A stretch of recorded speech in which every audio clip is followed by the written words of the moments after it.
আসসালামু আলাইকুম। জানিয়ে দিব এই মুহূর্তে হাতে পাওয়া সর্বশেষ ভয়ঙ্কর কিছু আন্তর্জাতিক বাংলা সংবাদ। শুরুতেই থাকছে সংবাদ শিরোনাম। পাকিস্তান গঠন করল আর্মি রকেট ফোর্স, ভারতের সঙ্গে সামরিক ভারসাম্যে নতুন পালা। গাজায় একদিনে ১২৩ জন নিহত, ইসরায়েলি হামলায় ধ্বংস শত শত ঘরবাড়ি। নেতানিয়াহু নরওয়েতে পা রাখলেই গ্রেফতার, আইসিসি পরোয়ানা ও বিশ্ব প্রতিক্রিয়া। জম্মু কাশ্মীরে মেঘ বিস্ফোরণ, ১০ জনের মৃত্যুর সংখ্যা, স্থগিত বার্ষিক যাত্রা। গাজা থেকে দক্ষিণ সুদান, ইসরায়েলের বিতর্কিত পুনর্বাসন পরিকল্পনা। ৬০ কোটি টাকার অবৈধ সম্পদ, সজীব ওয়াজেদের বিরুদ্ধে দুদকের মামলা। নোবেল পুরস্কার চেয়ে নরওয়ের মন্ত্রীকে ফোন করলেন ট্রাম্প। এতক্ষণ শুনছিলেন সংবাদ শিরোনাম, এখন বিস্তারিত। প্রিয় দর্শক, আপনি যদি এই চ্যানেলে নতুন হয়ে থাকেন, চ্যানেলটি সাবস্ক্রাইব করে আমাদের সাথেই থাকুন।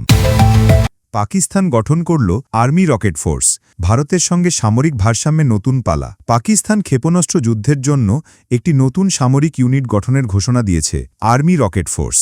প্রধানমন্ত্রী শেহবাজ শরীফ এই ঘোষণা দেন ইসলামাবাদে স্বাধীনতা দিবসের অনুষ্ঠানে, ভারতের সঙ্গে সাম্প্রতিক সংঘাতের প্রেক্ষাপটে। রয়টার্স জানায়, এটি ভারতের সঙ্গে সমান তালে সামরিক সক্ষমতা বাড়ানোর পদক্ষেপ। এই বাহিনী আধুনিক প্রযুক্তিতে সজ্জিত হবে এবং সেনাবাহিনীর নিজস্ব কমান্ডের অধীনে কাজ করবে। একজন ঊর্ধ্বতন নিরাপত্তা কর্মকর্তা বলেন, এই বাহিনী ভারতের জন্যই তৈরি। এপ্রিল-মে মাসে কাশ্মীর সংঘাতের পর দুই দেশ ক্ষেপণাস্ত্র, ড্রোন ও যুদ্ধবিমান ব্যবহার করে।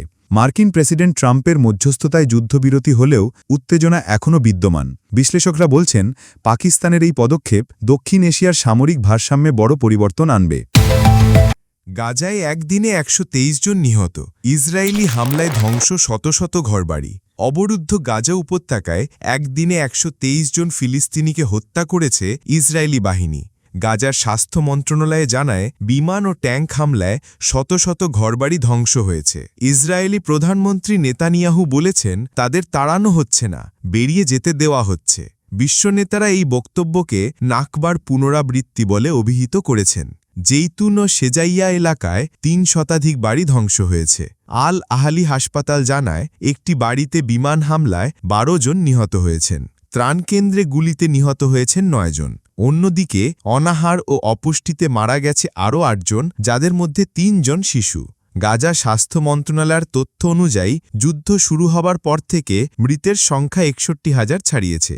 ইসরায়েল জাতিসংঘকে এড়িয়ে জিএইচএফের মাধ্যমে বিতরণ করছে ত্রাণ, যা বিশ্বব্যাপী সমালোচিত। নেতানিয়াহু নরওয়েতে পা রাখলেই গ্রেফতার, আইসিসি পরোয়ানা ও বিশ্ব প্রতিক্রিয়া। বিশ্বের অন্যতম শান্তিপ্রিয় দেশ নরওয়ে এবার কঠোর অবস্থান নিয়েছে। গাজায় গণহত্যার দায়ে আন্তর্জাতিক অপরাধ আদালতের গ্রেফতারি পরোয়ানা অনুযায়ী ইসরায়েলির প্রধানমন্ত্রী বেনিয়ামিন নেতানিয়াহু নরওয়েতে পা রাখলেই তাকে গ্রেফতার করা হবে। নরওয়ের উপপররাষ্ট্রমন্ত্রী আন্দ্রেয়াস ক্রাভিক বলেন, আমরা আইসিসির সদস্য দেশ এবং আদালতের সিদ্ধান্ত বাস্তবায়নের আইনি বাধ্যবাধকতা রয়েছে আমাদের। তিনি আরও বলেন, নেতানিয়াহু এলে তাকে গ্রেফতার করতেই হবে। ২০২৪ সালের ২১ নভেম্বর আইসিসি নেতানিয়াহু, সাবেক প্রতিরক্ষামন্ত্রী গ্যালান্ট এবং হামাসের ৩ নেতার বিরুদ্ধে যুদ্ধপরাধ ও মানববিরোধী অপরাধে পরোয়ানা জারি করে।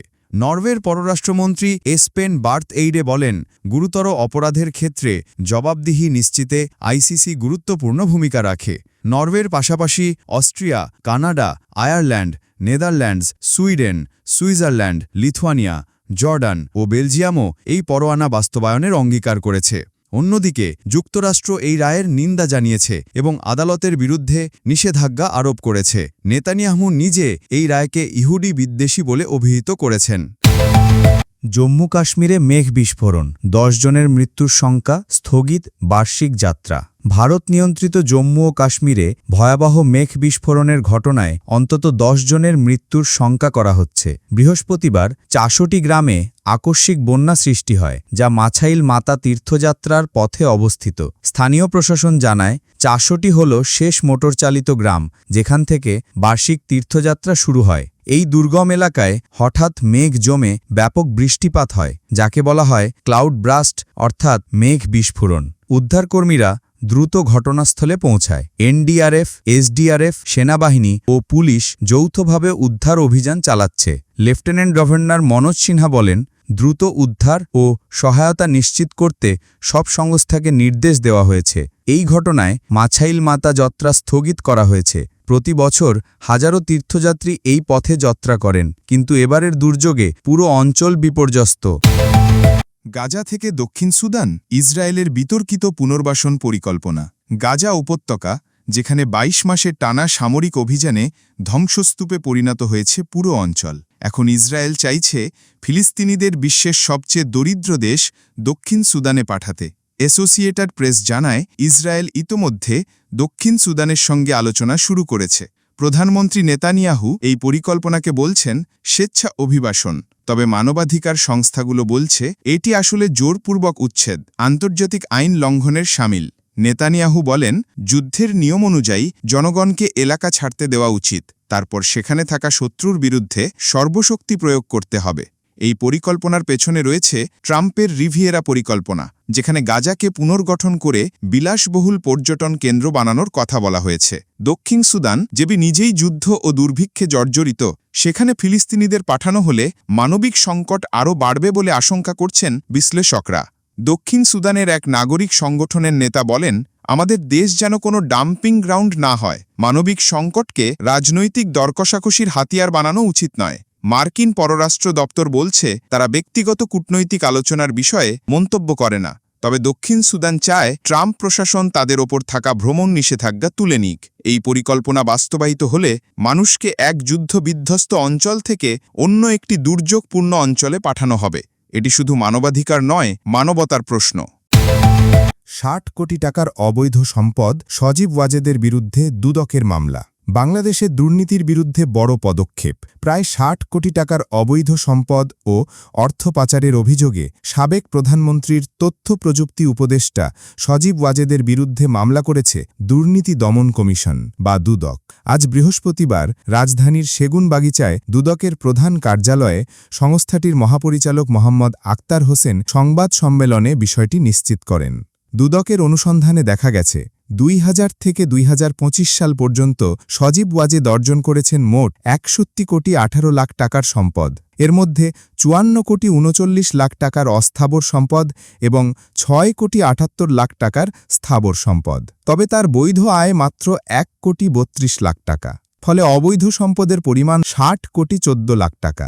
দুদক জানায়, তিনি ক্ষমতার অপব্যবহার করে এই সম্পদ অর্জন করেছেন। হুন্ডি ও অন্যান্য মাধ্যমে যুক্তরাষ্ট্রে পাচার করা হয়েছে ৫৪ কোটি টাকা, যার মাধ্যমে ২টি বাড়ি কেনা ও বিনিয়োগ করা হয়েছে। এছাড়া তার ২টি ব্যাংক হিসেবে ৩ কোটি ৪৬ লাখ টাকার সন্দেহজনক লেনদেন সহ মোট ৫৭ কোটি ৫০ লাখ টাকার লেনদেনের তথ্য পেয়েছে দুদক।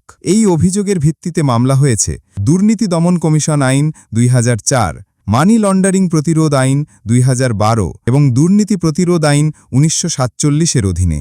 এই মামলার প্রভাব শুধু রাজনৈতিক নয়, এটি বাংলাদেশের দুর্নীতি দমন ব্যবস্থার একটি বড় পরীক্ষা। নোবেল পুরস্কার চেয়ে নরওয়ের মন্ত্রীকে ফোন করলেন ট্রাম্প। কূটনৈতিক আলোচনার অদ্ভুত মোড়। মার্কিন প্রেসিডেন্ট ডোনাল্ড ট্রাম্প আবারও আলোচনার কেন্দ্রে।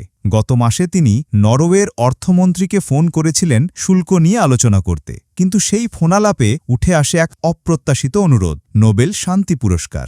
নরওয়ের ব্যবসায়িক দৈনিক ডাগেন্স নারিংসলিভ জানায়, অর্থমন্ত্রী জেন্স স্টোলটেনবার্গ যখন অসলো শহরের রাস্তায় হাঁটছিলেন, তখনই ট্রাম্প ফোন করে বলেন, আমি নোবেল পুরস্কার চাই আর শুল্ক নিয়েও কথা বলতে চাই।